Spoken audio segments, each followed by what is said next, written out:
Tadi Prof begitu keras, DPR itu keras, padahal Markus minta proyek. Prof harus cabut itu.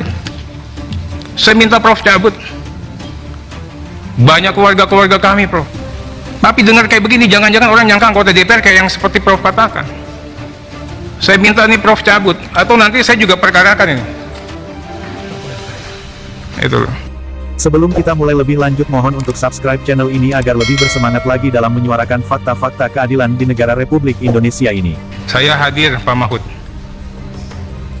Insya Allah saya tidak lari dan saya akan dengar yang Bapak sampaikan tadi. Saya adalah orang yang tidak pernah mengomentari Bapak selama ini. Di WA Group, di Twitter teman-teman, di IG teman-teman, di media, di medsos, saya puasa, Pak. Saya hormat sama Pak Mahfud. Saya disiplin di doorstop media berkali-kali. Saya katakan saya tidak mau bicara. Saya disiplin, saya bicara di forum resmi DPR. Forum resmi rapat kerja dengan PPATK. Forum yang sangat konstitusional. Tiba-tiba saya juga kaget. Setelah itu saya ditantang. Saya mencoba juga untuk sabar, Pak. Semua orang punya keberanian. Saya pastikan saya juga punya keberanian. Tapi saya katakan, saya nggak berani menerima tantangan Prof. Dibully Prof. Cupu, penakut, apa, banyak bacot dan sebagainya. Saya katakan, beliau saya anggap sebagai orang tua saya, sebagai guru saya. Wah, itu alasan klasik macam-macam. Saya juga kaget sampai hari ini, Pak. Bahkan ada orang yang bilang, udah kok ke Prof seperti itu. Saya katakan, saya udah diam, kok Prof masih ngegas, saya harus melawan. Saya bilang seperti itu. Ya, saya hormati Prof, orang tua dan guru saya. Akhirnya saya putuskan itu dulu. Betul, Pak. Prof membunuh anak-anak yang Prof didik sendiri, Prof.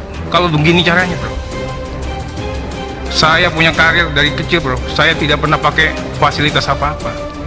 Tiba-tiba Prof mencoba membenturkan saya dengan yang amat saya hormati, Pak Budi Gunawan tadi. Bagi saya, takdir saya, kalaupun saya harus berhenti di sini, saya berhenti, Prof. Mimpi saya jadi anggota DPR. Nggak pernah saya punya cita-cita. Saya tidak takut kehilangan jabatan. Dan saya tidak bisa diancam-ancam. Kalaupun hari ini nanti setelah ini pimpinan saya mengatakan Alteri berhenti, ya saya berhenti, Bro. Karena saya juga bisa terpilih. Kalau saya sendiri nggak mungkin. Itu pasti ada budi baik, tangan dinginnya pimpinan. Wong saya bukan orang sana, bisa kepilih. Kalau coba dibenturkan begitu, saya siap. Nggak apa-apa. Gitu. Tapi Prof juga ingat, saya di sini mewakafkan diri, Prof, untuk belajar menjadi anggota DPR yang baik. Tadi Prof begitu keras, DPR itu keras, padahal Markus minta proyek. Prof harus cabut itu. Saya minta Prof cabut. Banyak keluarga-keluarga kami, Prof. Saya ini dari awal nggak setuju jadi anggota DPR. Ngapain kamu? Hidup sudah begini, udah ini, udah. Tapi dengar kayak begini, jangan-jangan orang nyangka anggota DPR kayak yang seperti Prof katakan. Saya minta nih Prof cabut, atau nanti saya juga perkarakan ini. Salam dari Detektif Pancasila. Semoga Indonesia bersih dan menjadi adil dan makmur. Sampai Prof jumpa sebagai di video Ketua berikutnya. Komite Koordinator Nasional Pencegahan TPPU. Tapi begitu bicara sebagai Prof yang guru besar, Prof mengatakan apa yang tidak dilarang berarti boleh dilakukan. Kaget saya. Saya ini bukan guru besar, Prof, tapi S1 saya hukum bisnis, S2 saya hukum tata negara, S3 ini lagi hukum pidana. Nanti saya jelaskan, Prof. Ya. Padahal harusnya ada pendekatan, acuan, guideline. Yang diutamakan dahulu apa? Aturan. Aturannya di mana? Namanya Perpres 6, Perpres 117. Di situ jelas tupoksinya ketua komite apa. Ini yang kita katakan. Pasal 4 sudah dikerjakan belum sama komite TPPU sama Pak Ketua? Nanti Pak Agus udah dengar belum? Diajak rapat. Polri. Saya yakin belum. Menkeu saya yakin belum. Datanya beda kok. Ini kita bukan main catur. Kita main sepak bola, Prof. Orkestrasi bersama. Negara nggak mungkin hadir kalau sendirian. Kerja keras semua, Bro. Saya ingin katakan gini, Prof. Norma kewenangan, ini kita bicara norma kewenangan. Jika tidak diatur, berarti tidak berwenang, Prof. Itu setidaknya ilmu hukum yang saya ketahui, Prof. Berbeda dengan norma hukum pidana. Kalau norma hukum pidana, kalau tidak diatur, berarti boleh. Ini hukum yang saya pahami, Prof. Kecuali ada hukum yang lain, di sekolah yang lain saya nggak tahu.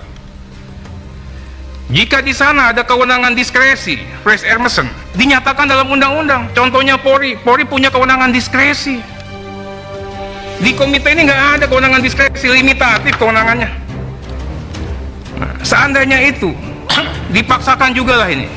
Ukurannya adalah asas-asas umum pemerintahan yang baik, AUPB. Apa acuannya? Asas kemanfaatan. Kemanfaatan itu ketemu nih 349-nya, orangnya dapat. Kalau sekarang kan sampai sekarang 349-nya nggak ada, gaduhnya dapat. Hah? Uangnya kembali kalau Pak Habib. Asas non-diskriminatif dan asas keadilan. Ini ingin saya uji dan analisa nih. Hari ini kita dapatkan itu nggak dari pernyataan yang tanggal 8 itu. Ya.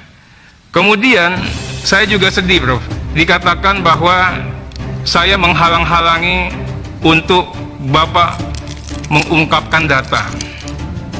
Saya, Komisi 3, tidak alergi, tidak enggan untuk membongkar kasus-kasus, Pak.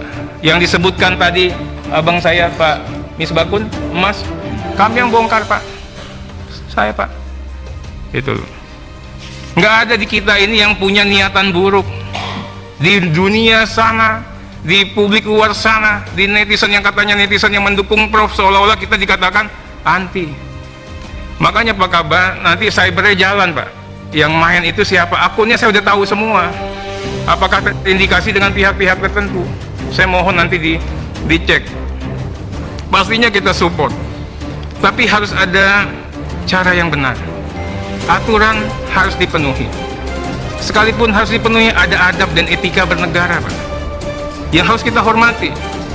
Terlepas caranya, kalau caranya saya ada yang keliru, Prof, laporkan saya ke MKD. Laporkan lah, ya kan?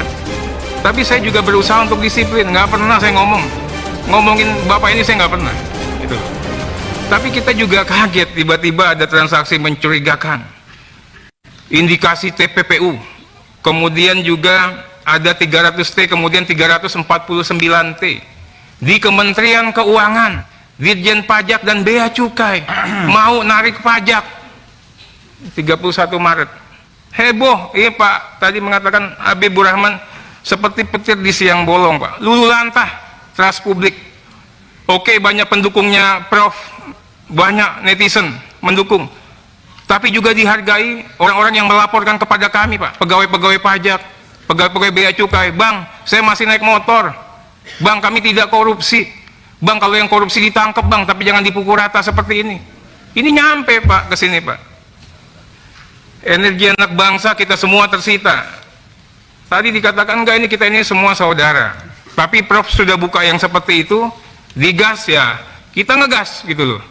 Ya, kementerian sudah merana, kita hadir dengan rasa saling hujat. Begitu caranya, itukah yang efektif? Nggak apa-apa. Ya, nggak apa-apa. Kalau dikatakan ini Jiwasraya sudah begini, kita catat, Prof. Coba cek nih di WA Group teman-teman. Pasti sentimennya, mohon maaf, Prof, sentimennya negatif ke Prof semua di WA Group. Ya, cuman saya doang yang nggak komentar. Hari ini saya komentar. Ya. Kemudian kita bicara mengenai statement, Prof. Statement tanggal 8, bla bla bla bla bla bla. Tiba-tiba ada statement lagi 349. Tiba-tiba Kementerian Keuangan bilang nggak begini, nggak begono, nggak begini. Gimana kita? Lucunya lagi, ini dalam satu komite, yang satu ketuanya, yang satu sekretarisnya, yang satu anggotanya. Itulah yang saya katakan, negara ini negara lelucon.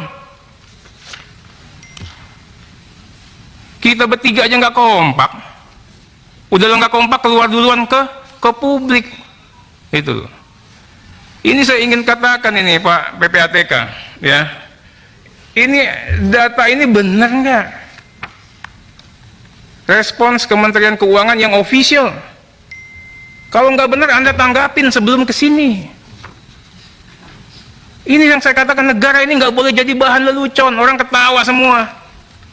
Udah ada 2 hari yang lalu penjelasan Kemenkeu, Ibu Sri Mulyani, kalau nggak benar 3,3 Anda jelasin. Itu. Jangan seperti tadi keluar data yang seperti ini, Prof, puja-puji Menteri Keuangan. Tapi kalau kita cermatin, apa datanya Kementerian Keuangan salah? Menterinya dipuji-puji, tapi katanya apa? Data Kemenkeu salah. Itu loh. Ini kita bernegara. Itu Kemenkeu, Sri Mulyani itu satu badan, Pak. Itu yang satu orangnya dipuji-puji, kementeriannya, berarti ada yang masalah. Wah, itulah kesimpulan kita. Itulah kesimpulan yang paling baik bernegara, Pak. Wah, nggak usah repot-repot, korbankan saja yang ini, yang ininya enggak. Lupa kita, ada pucuk pimpinan tertinggi yang harus bertanggung jawab juga. Tapi buru-buru. Saya masih berkata, kebenaran itu mungkin saja ada pada Ibu Sri Mulyani, Pak PPATK. Karena kita tahu rekam jejak beliau. Makanya saya ingin katakan, ada 3 data ini. Sudah dikonfrontir belum satu sama yang lain? Pak Ketua, nanyain ke Kemenkeu, ya kan? Sebenarnya, ya, Pak Ketua ini harusnya koordinasi dulu sebelum mengungkapkan ke publik, Pak. Kalau Bapak mengatakan, oke, kami keliru, kita selesai, Pak. Tapi malah, mohon maaf, Pak Ketua alergi dikritik, malah nyerang balik personal. Saya kaget, tiba-tiba saya nggak pernah ngomentarin Bapak, saya lagi namanya diserang. Saya diancam, saya dibilang menggertak. Tadi di sini Pak, Mahfud MD Katria Dahlan, jangan gertak saya juga bisa gertak saudara. Sekarang saya juga bisa gertak. Nggak ada, Pak, di dunia ini yang saya takutin kecuali Allah. Nggak ada. Prof juga ngajarin saya, nggak pernah takut, Pak. Kalau memang hari ini hari terakhir saya, Pak, saya siap. Saya mewakafkan diri kepada rakyat, Pak. Itu loh. Nggak apa-apa, saya bilang begitu, Pak. Berikutnya, kita bicara lagi mengenai apa yang disampaikan Pak Misbakun. Barang belum jelas sudah dipublis. Itu. Datanya yakin tidak sama, padahal dalam satu kementerian. Bagaimana nanti? Tiba-tiba penonton mengatakan, gol, tepuk tangan semua. Hakimnya bilang, print offside. Nggak ada itu 349. Padahal Kementerian Keuangan udah mati nih. Namanya udah jelek. Itu loh. Oh, ternyata ada cuman 3,3 atau 35 triliun. Wah, ada main-main nih. Penegak hukum, DPR, kong kali kong. Ini dipikirin, Prof.